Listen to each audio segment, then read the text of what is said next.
मंडळी, वीज ही ढगात तयार होते जेव्हा पाणी, बर्फाचे कण आणि धूळ यांचं एकमेकांशी घर्षण होतं.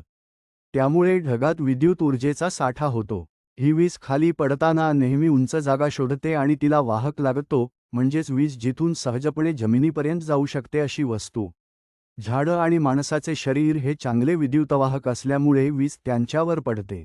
म्हणूनच पावसात झाडाखाली थांबणं धोकादायक ठरतं. कोल्हापूरमध्ये बाप मुलावर वीज होऊन त्यांचा मृत्यू झाला, ही घटना या गोष्टीचं उदाहरण आहे. पावसात विजेचा कडकडाट असेल तर मोबाईलवर बोलणं टाळा, चारचाकीत असाल तर गाडीच्या काचा पूर्ण बंद ठेवा, दुचाकीवर असाल तर जवळच्या आसऱ्याला जा. शेतात असाल तर शक्य असल्यास पक्क्या बंदिस्त जागेत थांबा. धातूच्या वस्तूंपासून लांब रहा, घरात असाल तर खिडक्या आणि इलेक्ट्रिक वस्तूंना हात लावू नका. वीज पडण्याचा धोका असताना शक्यतो घराबाहेर जाऊ नका. ही माहिती इतरांपर्यंत पोहोचवा, कारण योग्य वेळी घेतलेली काळजीच जीव वाचवू शकते.